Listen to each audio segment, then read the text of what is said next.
I was arrested at the Istanbul airport, October 7th, 1970, with 2 kilos of prime Turkish hashish, marijuana, taped all over my 23-year-old body.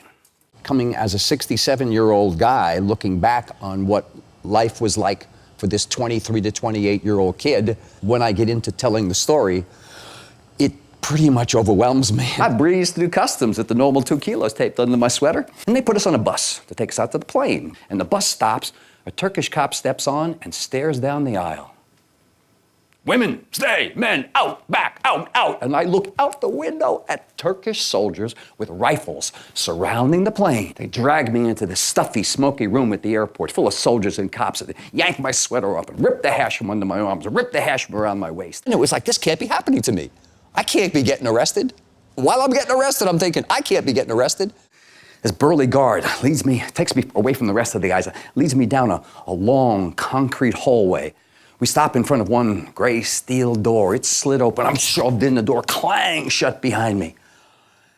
And I'm in my new home. I discovered things in jail about myself that would balance very differently than the image you have of that guy in the movie. People, places, food, culture, law, language, everything changed. And I had to change with it.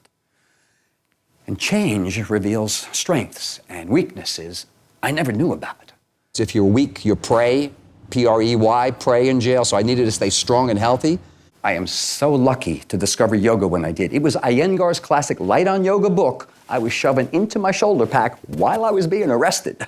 And I have done it every day since. Every single day, it helps me take a fix internally on who I am and where I am and what's going on.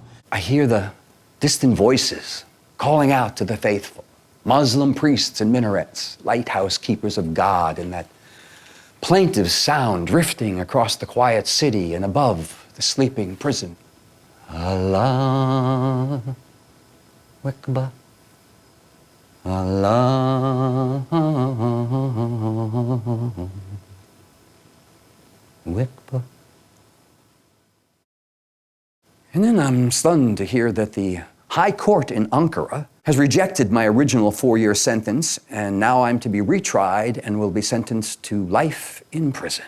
And I'm kind of floating above the courtroom now, looking down. It's so surreal.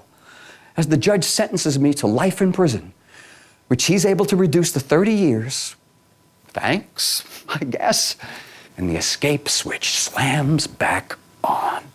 I was so desperate after 5 years in jail, I had to get out. Imrali Island Prison, out in the Sea of Marmara. The sea is considered the wall around the prison.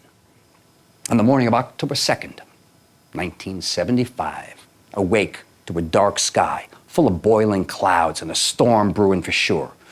And down the cobblestone road to the harbor, I see the early boats are rocking and bobbing, and I know this is the day. Life gets simple, and for me, it got real simple. It's I'm going to escape or I'm going to be shot. I'm not going to get caught. I'm going to be free. I slide right into the cold waves, breaststroking out through them. I pull myself up and collapse into one little dinghy, and the dinghy rocks and strains against its tether rope. And I start sawing, and the rope won't cut. When the rope snaps, and the dinghy swirls away. I'm rowing, I'm chanting to myself to keep the rhythm. They catch me, they beat me. Make it, I'm free. Catch me, they beat me. Make it, free. Catch me, they beat me. Make it, I'm free. Free.